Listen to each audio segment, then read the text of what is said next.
Hello and welcome to Let's Talk in the 6th episode with my interview with Jonny Clark, the National Director of YWAM in Ireland. He talks about a project he's been working with Tommy Sands called Higher Quality of Disagreement.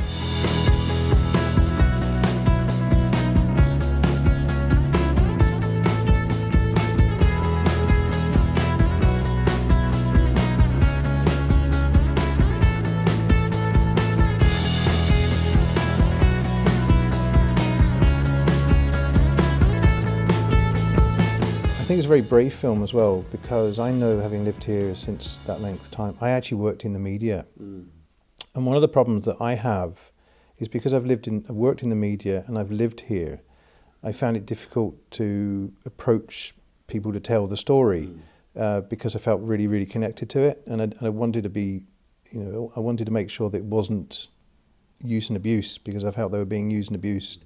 So that's why I found the story that you were telling really kind of refreshing, because it's being told in a way that I would love to be able to tell it, but feel at this point I can't, if that makes sense. So I want to kind of congratulate you on making that film. I think it's really, really passionate. Now, in the film, there's a couple of things I'd like to explore. We'll get on to Seamus Mallon a little bit later on, because I want to come to Brexit in a way. You interviewed Tommy, and Tommy talked about another project that you and he had done, which was the Higher Quality of Disagreement. Tell us a little bit about that, because we've also made a film about that, and we'd like to eventually promote that, because that's your story as well, which I think is important. But tell us a little bit about that project. How did that come about? Well, I think you've made a great documentary about that process, the Higher Quality of Disagreement. But I think that came about through conversations with Tommy and with Mohammed al-Husseini, who was a Muslim leader who loved Irish folk music and ended up over here, and we were talking, and Tommy was talking, and they realized, a lot of our problems here, religion has been used to ferment our problem. It's not necessarily, people weren't shooting guns over doctrine, but the religious backdrop to the Troubles was very real. But not only in our conflict, all over the world, religion is often used. And so there was a thought, there was this kind of sense of, could we kind of start to bring religious leaders together, particularly the three traditional Abrahamic faiths of Islam, Christianity, and Judaism.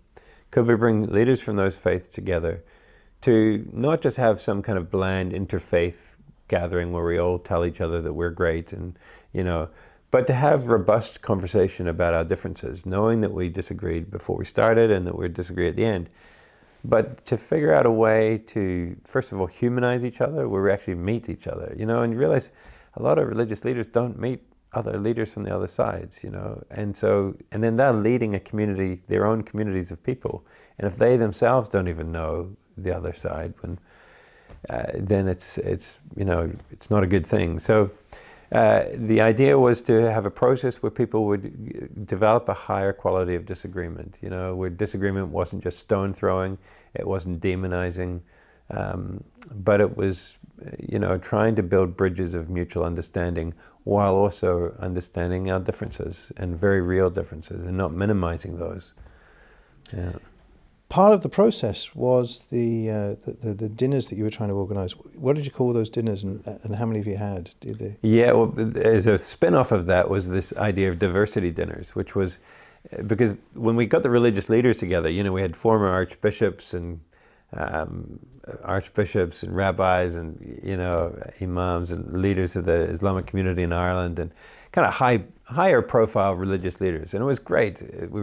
We sat together, we talked, we'd eat meals, and it was a wonderful series of four events where those leaders really got closer. I'd say many of them now would just, without thinking, would pick up the phone to one of the others involved in that process as friends. Pick them up and go, "Hi, it's such and such," and they would be friends. There'd be instant recognition, a smile on the face, and "How are you? What can I do for you?" And that was what we were trying to get to with them. But then you realize, society doesn't necessarily change top down. Even we use it in the film. Reverend Steve Stockman talks about how peace often will flow up to the political institutions from the ground. And so how do we kind of take that model of Higher Quality of Disagreement and multiply it all over the country. Now, we haven't necessarily got there yet, but we've run a series of, not too many yet, but a number of meals, which are just meals in living rooms, where we intentionally try to invite people who are in some way different. Their identity is different.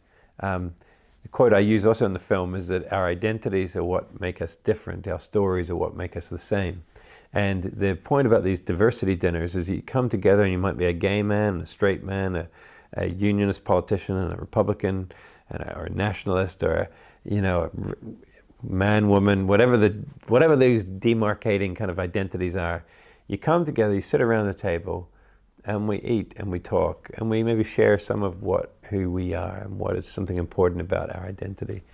But we tell our stories, and in that process, hopefully we start to move from the demonization, dehumanization, to seeing that we may disagree, we may have different identities, but we're actually all humans, and our stories maybe are similar. Maybe you like Liverpool, or you like the same team as I do,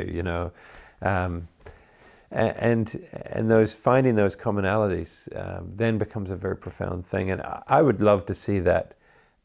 We would love to see that kind of rolled out all over the place. And it's not us necessarily organizing these meals. Initially it is, but what would be great is if people in towns, villages all over Ireland, the world, go, let's intentionally get 10 to 12, 13, 14 people together.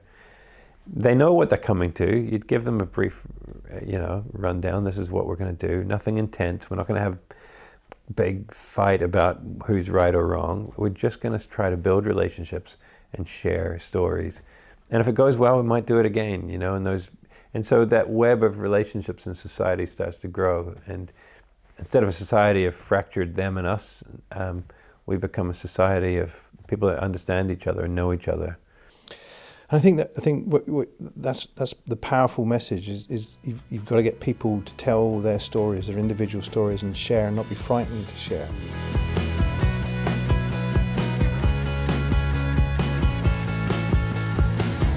We have more on the way, so please subscribe to this channel and check out the link below if you'd consider becoming a patron to help us keep making more content. Thanks for watching.